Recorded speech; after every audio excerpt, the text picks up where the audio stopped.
So what if I try homeschooling and I fail? What if it just doesn't work for us? I want us to have an open and honest conversation about this because the fear of failure is a very real thing and it will keep us paralyzed in inactivity, especially as parents. It'll keep us afraid of taking any risks because we're afraid of making the wrong move on behalf of our children. So the reality is that some people have tried homeschool and then have decided it didn't work for them and went back to a traditional school setting. So what is it that can give us some assurance or that can help us just confront this fear of failure before we even get started, as the case may be for you? So first, let's just unpack it. What does failure look like to you? Does it mean your kid suffers academically? Does it mean they're antsy socially? Does it mean you're all going stir crazy all the time? What would it look like for homeschool to fail in your eyes?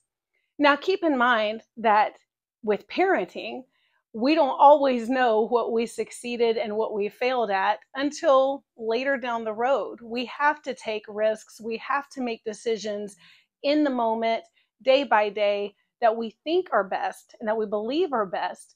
But we can't actually parent with this fear of failure just hanging over our heads, or it'll really inhibit our parenting. We have to step out in faith and hope and trust that we're making good decisions for our children's well-being. The same as with homeschool. You actually may make the decision and take the leap into homeschooling, and it may take some time before you're even able to tell what the fruits of it will look like. So that's why I ask you, before we even go any further, what would it mean to have failed?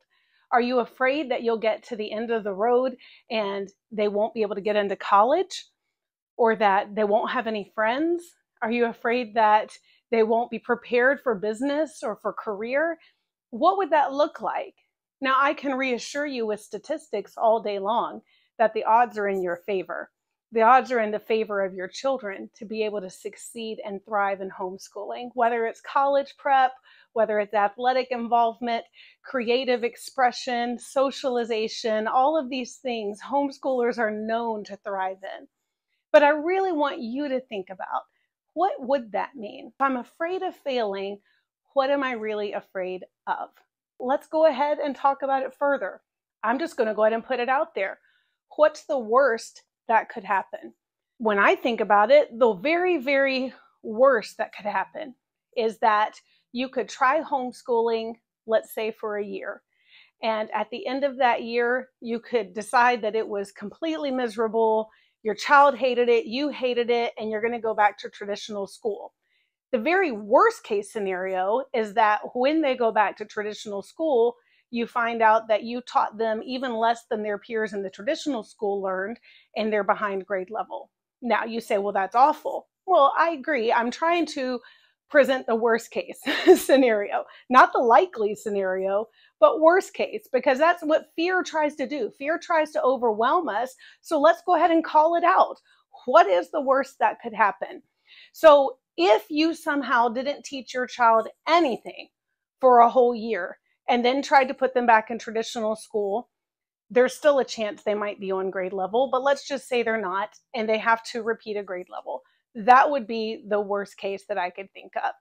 I can't imagine how a parent who is as concerned as you are, because you wouldn't even be looking at taking charge of their education if you weren't concerned, as resourceful as you are, because you wouldn't even be watching this video if you weren't resourceful. I can't imagine how you could let a whole year go by and not teach your child anything. So I feel that the worst case scenario is very, very unlikely. I can even tell you that when I was growing up, most of my education was from traditional schools, both public and private schools. But there was one year that we did homeschool. My sister was in 5th grade. I was in 9th grade for that year. And for us, initially, it was a financial decision for my parents. We had been in a private school that we loved, but it was very expensive and finances were kind of hard there for a little while.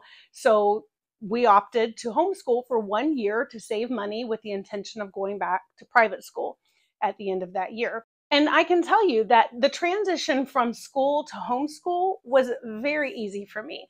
I didn't have a problem at all. And I was in ninth grade. I was already a teenager, right? I loved having friends and hanging out with them and stuff. But even then, I loved the pace of being able to do everything at home in our own time. The only challenge that we had that year, as far as I can recall, was basically just due to the fact that we didn't have the plethora of information on the internet that we have now.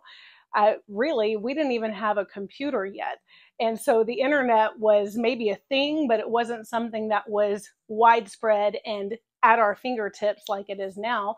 So there were some concepts in Algebra 2 that my book didn't really explain very well. My mom didn't really recall those things very well. So we hit some stumbling blocks there in Algebra 2. I kind of struggled. That's the only time I ever struggled with math that I can recall, until calculus in 12th grade. That's another story. But anyway, I struggled a little bit. And then at the end of that grade level, we did decide to go back into school. Instead of the private school, we actually went to public school instead. And when I re-entered public school after a year of homeschooling, they had me take some entrance tests that were just basically for placement. Honestly, I soared through all of them except the Algebra 2 one. Even then, I got a passing grade, and they advised me to go ahead and take Algebra 2 again. And my mom and I both just signed a waiver because we felt like I would be okay without retaking the course. It turns out things were great. I got A's in all of the math classes from 10th through 12th grade. Why do I share that whole story with you? Because I want to encourage you that even if things didn't go as well as you wanted them to, although I suspect they will go better than you think they will. But even if they didn't go as well as you wanted them to, it is relatively simple and easy to transition your child back into traditional school if the point came that you felt like you had to do that. Now, what I think is the more likely scenario is that even if you struggle your first year, you're going to find a rhythm and you're going to find what works for you. And even if you, let's say you lose some ground academically the first year of homeschooling, once you get in that rhythm, you are going to pick up momentum and things are going to start coming together, I believe, a lot faster and a lot easier, both for you and your child. And then it becomes very easy to make up ground. And because your child is working at his or her own pace, now there's the possibility to even work ahead in concepts and in subjects that they're very comfortable with. That's been our experience with our children.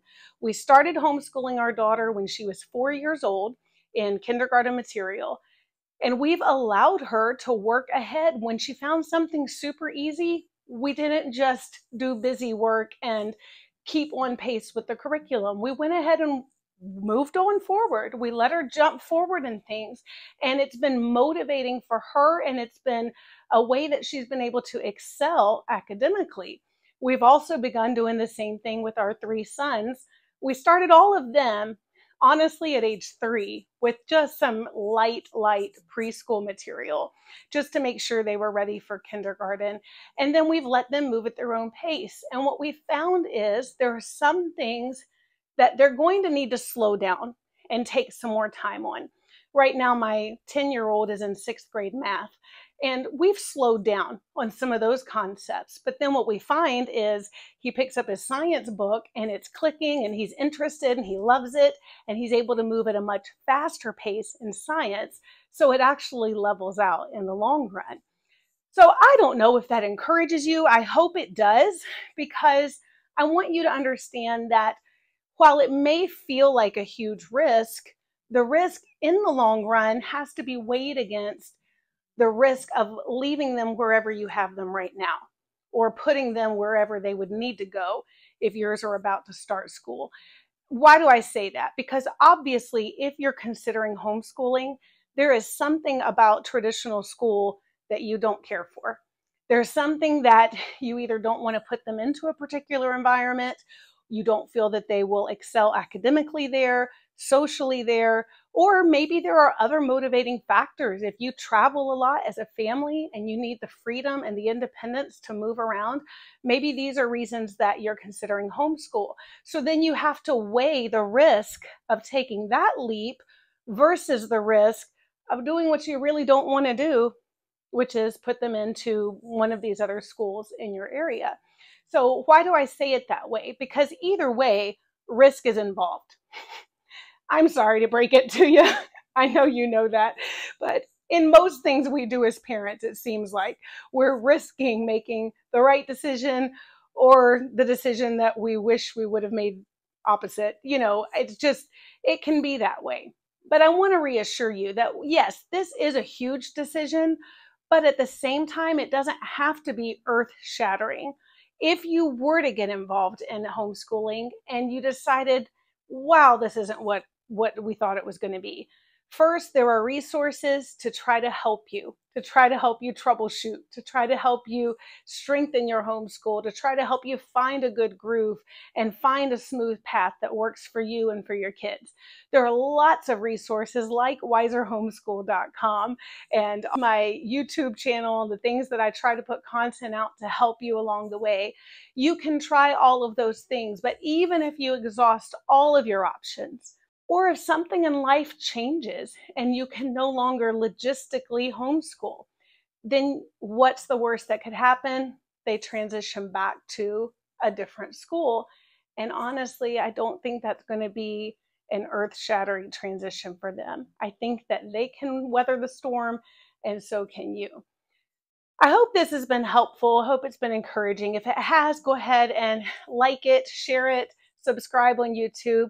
And I want to remind you that I have an incredible course that I just put together. It's an online course for you parents to help you along the way.